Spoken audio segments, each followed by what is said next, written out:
Hello students, आज हम start करने जा रहे हैं क्लास 11 का इंग्लिश, जिसका आज का पहला चैप्टर जो है वो है the portrait of a lady. ठीक है, तो चलिए इसमें स्टार्ट करते हैं। ये चैप्टर है क्या, पहले इसको देखते हैं। यानी कि इस चैप्टर में जो एक लेडी है वो कवि है, इसके बारे में ये बताया गया है। तो चलिए स्टार्ट करते हैं। पहला क्वेश्चन क्या है इसमें जो दिया हुआ है, उसी क्वेश्चन के माध्यम से हम समझेंगे कि ये चैप्टर में बताया भी क्या गया है। तो पहले understanding the text. Understanding the text का मतलब ये है कि इसमें क्वेश्चन को हमको समझना है, और इसी टेक्स्ट के माध्यम से हम समझ सकते हैं कि इसमें आपको इस चैप्टर में क्या क्या बताया गया है। तो चलिए स्टार्ट करते हैं।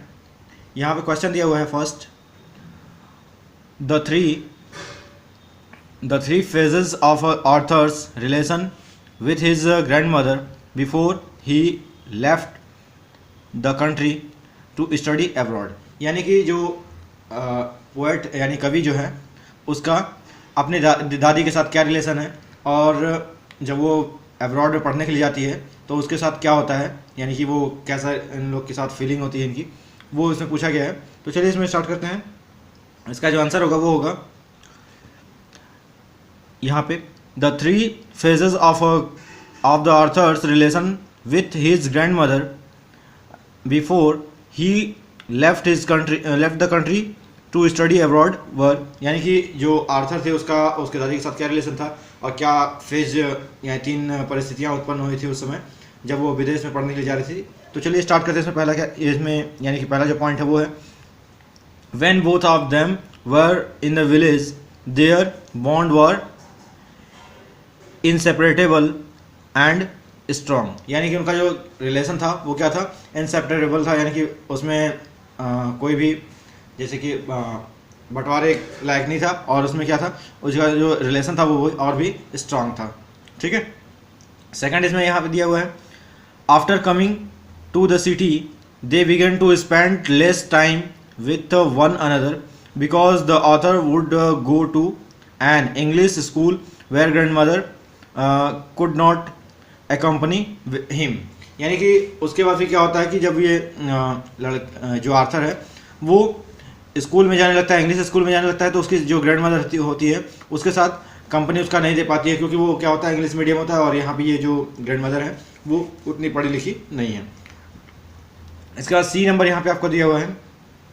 यहाँ after the author went to college he was given a separate room the common thread of friendship were snapped began between them. The grandmother expected her satiation with silence. तो यहाँ पे क्या होता है, जब वो स्कूल जाती है यानी कॉलेज जाती है पढ़ने के लिए, तो वहाँ पे क्या होता है इनके पास सेपरेट रूम, यानी कि अलग अलग सबके पास रूम होते हैं। जो रूम होता है वो सेपरेट होता है, जिससे क्या करते हैं इनका जो फ्रेंडशिप होता है वो स्नैप्ड हो जाता है इन दोनों के बीच में। ठीक है, इसके बाद सेकंड क्वेश्चन यहाँ पे दिया हुआ है three reason why the author's grand mother was disturbed when he start going to the school यानी सिटी स्कूल। यानी कि जो उसकी आर्थर की ग्रैंड मदर है वो क्यों डिस्टर्ब हो जाती हैं उस शहर के स्कूल से। तो यहाँ पे इसमें देख लेते हैं इसका भी आंसर क्या होगा। The reason why the author grand mother was disturbed when he start going to the city school are, यानी क्यों वह जो शहर का स्कूल था उससे डिस्टर्ब हुई थी, इसमें ये बताया जाएगा। तो इसमें भी 3 पॉइंट है। द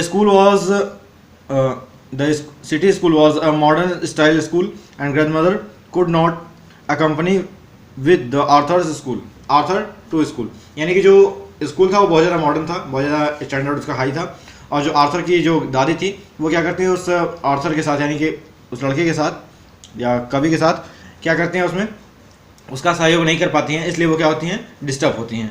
इसका सेकंड इसमें रहेगा back from the school when the author would talk about western science topics which grand mother was unable to understand. यानी कि जब वो पोएट होता है वो क्या करता है कि अपने क्लास का जो पढ़ाया गया चीज़ होता है उसको वेस्टर्न साइंस टॉपिक यानी जो पाश्चात्य विज्ञान के जो टॉपिक होते हैं उसके बारे में बात करता है, और आर्थर की जो ग्रैंड मदर है उससे समझ में आता नहीं है, इसलिए वो थोड़ा और भी डिस्टर्ब होती है। The city school also thought nothing about good, this is to disturb her. और उसके बाद क्या होता है कि वो जो सॉरी नथिंग अबाउट गॉड, यानी कि जो वेस्टर्न स्कूल होता है, यानी कि जो आर्थर की स्कूल में जो पढ़ाया जाता है उसमें भगवान के बारे में नहीं पढ़ाया जाता है, इसलिए और जो पोएट की ग्रैंड मदर है वो और भी ज़्यादा डिस्टर्ब हो जाती है। यानी इनके पास 3 पॉइंट ये हैं कि जो उन्हें समझाया जाता है वो, यानी कि आर्थर को जो समझाया जाता है उसकी ग्रैंड मदर को समझ में नहीं आता है, इसलिए वो डिस्टर्ब है। दूसरा कारण यहाँ पे ये है कि जो वेस्टर्न टाइप की जो साइंस पढ़ाई जाती है वो उनकी दादी को समझ में नहीं आता, दूसरा कारण हो गया। और तीसरा कारण मैंने इसमें ये था कि जो आर्थर को पढ़ाया जाता है उसके स्कूल में, उसमें क्या था कि गॉड के बारे में यानी भगवान के बारे में नहीं बताया जाता था, केवल साइंस टेक्नोलॉजी इसी के बारे में बताया जाता था, इसलिए वो क्या था, आर्थर की जो ग्रैंड मदर थी वो बहुत ज़्यादा डिस्टर्ब थी। इसके बाद हम देखेंगे हमारे पास थर्ड क्वेश्चन दिया हुआ है, 3 ways in which the author's grandmother spent her days after he gave up, यानी कि जो वो कौन कौन से रास्ते थे जिससे कि वो अपने जो आर्थर थी, यानी कि आर्थर की जो ग्रैंड मदर थी वो उसके साथ क्या क्या कैसे दिन स्पेंड करती थी, वो कौन कौन से तरीके थे। तो यहाँ पे क्या होगा इसका answer, 3 ways in which the author's grandmother spent her day after he gave up were, first यहाँ पे था यानी है she would spend most of the daily spinning, she would recite prayers, she would take a break from all this a bit in the evening when she would take a feeding and sparrows, यानी कि वो जो Arthur की grand mother थी वो क्या क्या करके उस आर्थर के साथ टाइम अपना बिताती है, इसके बारे में ये बताया गया। इसके बाद फिर हम देखते हैं नेक्स्ट क्वेश्चन क्या दिया हुआ है, the odd way in which the author's grandmother behave just before she died, यानी कि यहाँ पे वो कौन सी विषम परिस्थितियाँ थी जब आर्थर की ग्रैंड मदर की मृत्यु के पहले यानी कि बिफोर क्या क्या परिस्थितियाँ हुई थी। तो यहाँ पे ये देखा जाएगा, the grand mother had called all the women and sang songs that welcome the home coming of soldiers the entire day before she fell ill. Just the next day she fell ill, and although the doctor said that it was a mild fever and she would be well soon, grandmother knew that her end was near, so she took a prayer completely, यानी कि क्या होता है कि जो Arthur की grand mother थी वो बीमार मरने से पहले वो क्या करती है, तो उसे जो इसका आंसर होगा वो क्या होगा कि ग्रैंड मदर जो थी उसको अनुभव हो गया था कि वो मरने वाली है और डॉक्टर ने बोला था कि वो जल्दी मतलब माइल्ड फीवर है, हल्का फुल्का बुखार है, वो जल्दी सही हो जाएगी। लेकिन जो ग्रैंड मदर थी वो जानती थी कि मेरा अब मरने का दिन आ गया है, तो वो क्या करती है सबको बुला करके एक प्रेयर करवाती है और उसके बाद फिर लोगों के साथ गाना भी यानी गाने के लिए बोलती है। क्योंकि वो जानती मतलब अपने जो आर्थर था उसके वेलकम के लिए यहाँ पे क्या करती है, गाना गवाती है। उसके बाद फिर नेक्स्ट क्वेश्चन इसमें दिया हुआ है यहाँ, the way in which the sparrow expressed their sorrow when the author's grandmother died, यानी कि जो स्पैरो होती है वो अपने दुख को कैसे प्रकट करती है जब ग्रैंडमदर उसकी मर जाती है, यानी कि जो आर्थर की ग्रैंडमदर मर जाती हैं। तो इसका आंसर होगा, in the evening when the setting sun had lit grandmother's room, the sparrow came in. They were all waiting in the veranda, but apparently there was not any chirping sound. No sorrow made a single sound. The Arthur's mother then broke piece of bread and threw at them, but they took no notice. The sparrow had these shows that the sparrow were really mourning and were not all the interested in the food, यानी क्या होता है कि जब Arthur की grand mother मरने वाली होती है, तो गौरैया जो होती है वो कैसे अपना दुख प्रकट करती है, तो वो क्या करती है, वो तो शाम के समय न तो खिड़की पे चाहती है और ना ही उसकी जो आर्थर की मदर थी उन्होंने जब उसे खाने के लिए दिया था तो वो कुछ खाती भी नहीं है, और इसके साथ ही वो क्या करती है कि उस समय वो खाने में भी उतना इंटरेस्ट यानी कि नहीं दिखाती है। तो ये था इसमें 5 नंबर क्वेश्चन का आंसर। इसके बाद हम देखेंगे यहाँ पे हमारे पास अब इसमें दिया हुआ है टॉकिंग अबाउट द टेक्स्ट, यानी हमें अब इस टेक्स्ट के बारे में क्या बात करनी है, तो इसमें भी देख लेते हैं। इसमें आपका चलिए पहला क्वेश्चन इसमें दिया हुआ है what author's grandmother was a religious person, what are the different way in which we come to know this, यानी कि क्या जो आर्थर की ग्रैंडमदर थी वो क्या एक धार्मिक महिला थी, इसके बारे में पूछा गया है। तो यहाँ पे होगा the author's grandmother was a religious person, see different ways in which we come to know as this, यानी हम उनके बारे में जान सकते हैं ऐसे कि वो किस किस तरीके के, पहली बात तो धार्मिक महिला थी और उनके बारे में कैसे जानेंगे ये देखते हैं यहाँ पे। She would recite prayers every morning while getting the author's ready for school in the village, यानी कि वो क्या करती सुबह, प्रत्येक सुबह वो क्या करती थी, प्रार्थना किया करते थे जब जो आर्थर था वो स्कूल, गांव के स्कूल में जाया करता था। तो she would read scriptures at the temple while the author's would study, यानी कि वो क्या करती थी जब वो आर्थर था पढ़ता रहता था तो वो क्या करती रहती थी, वो स्क्रिप्चर्स पढ़ती रहती थी, ठीक है। इसके बाद she would spend most of her time praying in the city house, यानी कि वो क्या करती थी, वो हमेशा अपना समय जो क्या करती थी वो प्रार्थना करने में ही, शहर के जो मकान यानी कि सिटी हाउस था उसमें वो हमेशा प्रार्थना करने के लिए ही हमेशा अपना टाइम व्यतीत करती रहती थी। इसके बाद describe the changing relationship between the author and his grandmother, did their feeling for each other change, यानी कि रिलेशनशिप हमें बताना है कि जो आर्थर था उसका और उसके दादी के साथ क्या रिलेशनशिप था और उसके साथ क्या क्या चेंजिंग उसमें होना शुरू हो गया और उनकी फीलिंग के अंदर भी क्या चेंजिंग होने लगा एक दूसरे के, ये सब बताया गया है यानी पूछा गया है। तो इसका आंसर जो होगा वो होगा when both the author and his grandmother were in the village, they had a very interdependent lifestyle. They would do almost everything together. The entire day would be divided into several activities in which they would help each other. यानी कि ये क्या करते थे, एक दूसरे से पहली बात तो एक दूसरे के ऊपर डिपेंड करते रहते थे, यानी कि इनका कार्य वो करते थे, उनका कार्य वो, यानी कि आपस में मिलजुल के बहुत ज़्यादा रहते थे, सिंपल भाषा में इसको समझ सकते हैं। But after the shifting in the city, लेकिन जब शहर में ये लोग शिफ्ट होते हैं क्या होता है, there was a crack in relationship, यानी कि रिलेशनशिप में एक दरार आ जाती है। These was become because grand mother no longer understood the topic that the author would study in the school, यानी कि क्यों, क्योंकि वो जो ग्रैंडमदर थी वो आर्थर के जो स्कूल में पढ़ाया जाता था उस टॉपिक को वो अच्छी तरीके से समझ नहीं पाती थी। the medium to was English, which made her completely aloof from the topic that the author was studying, यानी क्या होता था, जो साधन था यानी कि दूसरे को समझने का, एक दूसरे की भाषा को समझने का, वो इसमें बहुत ज़्यादा कंप्लीट मतलब पूरी तरीके से बहुत ज़्यादा डिफिकल्ट था, इसलिए वो क्या होता था, इनके रिलेशन थोड़ा सा अंडरस्टैंडिंग भी थोड़ा कम हो गई थी।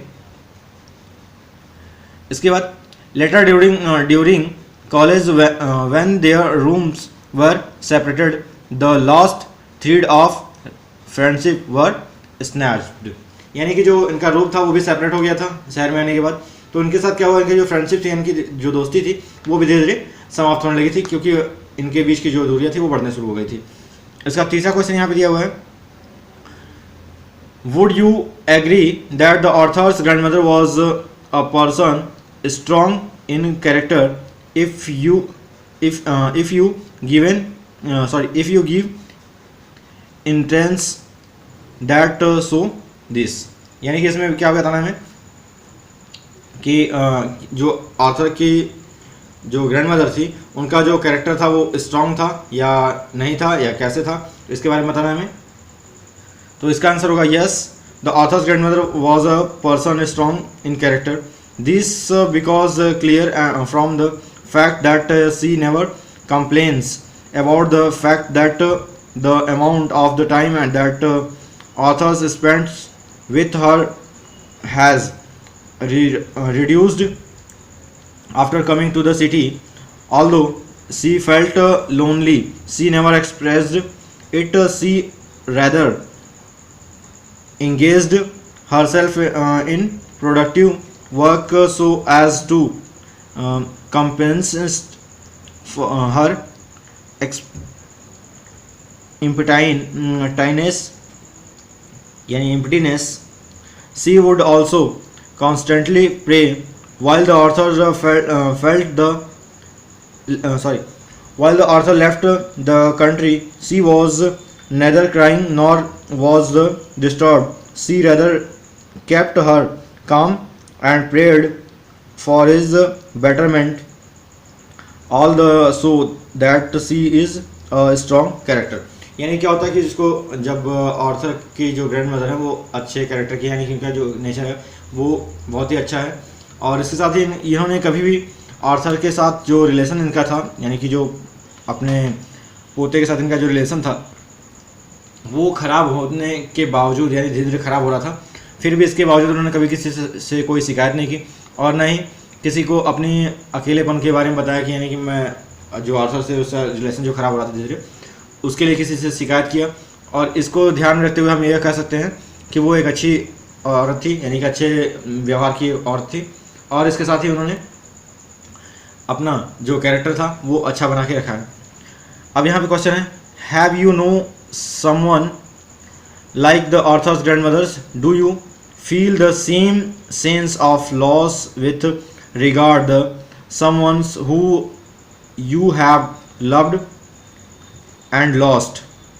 यानी क्या आपने कभी भी ऑर्थर की ग्रैंड मदर की तरह कभी फील किया है, कभी सेम सेंस, यानी कभी ऐसा आपको फील हुआ है जैसा कि इस समय ऑर्थर की ग्रैंड मदर को हुआ था? तो यहाँ पे इसका जो आंसर होगा, I have know my great grand mother, she was exactly of the same traits that the author's grandmother. She too was a lady of a strong character. I lost her about 7 years back, but the absence still haunt me. It is still unbelievable that she is not strong. She is not among us all. Her liveliness and her charm are still alive in the form of memory. यानी कि हाँ, ये अब इसमें आपको ये अपने ऊपर अपने से डिपेंड करके बताना है, ये तो हमने आपको अपने तरीके से बताया है। इसमें आप अपने से कोई भी आंसर इसमें जोड़ सकते हैं कि क्या आपकी ग्रैंड मदर के साथ आपका भी रिलेशन ऐसा ही था, आपने भी कुछ ऐसा कुछ फील किया है जब आपकी ग्रैंड मदर छोड़ के चली गई हो। तो ये था आपका इसमें। इसके बाद हम देखेंगे यहाँ पे टॉकिंग अबाउट लैंग्वेज, यानी टॉकिंग अबाउट लैंग्वेज में ये आपका क्वेश्चन उसमें दिया जाएगा आपके बुक में, उसको भी कैसे सॉल्व करेंगे, इसका आंसर क्या होगा देख लेते हैं।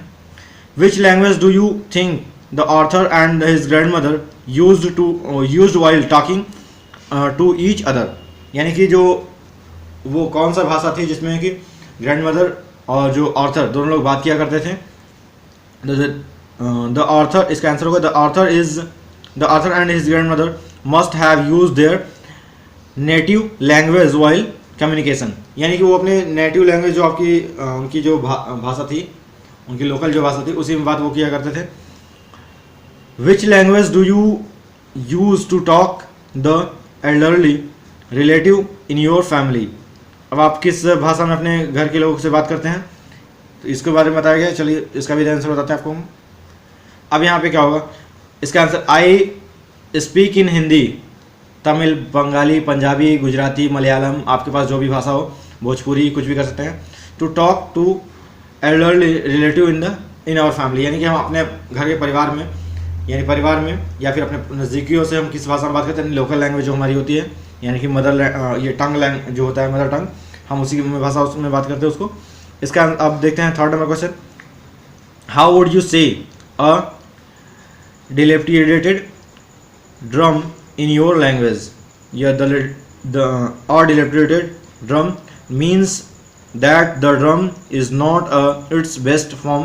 It is an old drum and has broken, or it is malfunctioning. अब इसका देखते हैं हम 4 नंबर क्वेश्चन यहाँ पे हमारे पास दिए हुए हैं। Can you think of a strong and can you think of a song or a poem in your language that talks of homecoming?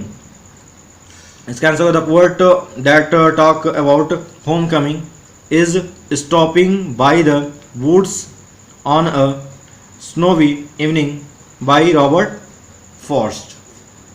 ठीक है, इसके बाद ये आपका क्वेश्चन समाप्त हो जाता है इस चैप्टर का।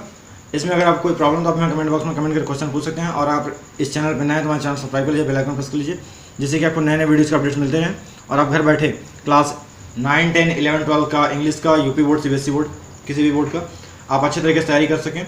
और जिसमें हम आपको और अलग से भी क्लासेस चला करके, जिसमें कि जो दूसरे कंपटीशन के एग्जाम होते हैं उसके लिए भी हम इसमें इंपॉर्टेंट नोट्स देते रहते हैं। तो अगर आप इस चैनल पर नए, चैनल सब्सक्राइब कर लीजिए, बेल आइकन प्रेस कर लीजिए और वीडियो को ज़्यादा लोगों में शेयर करिए, चैनल सब्सक्राइब कराइए, जिससे कि आपको और आपके दोस्त के साथ भी अच्छी तरीके से तैयारी हो सके उनकी भी। Thank you for watching.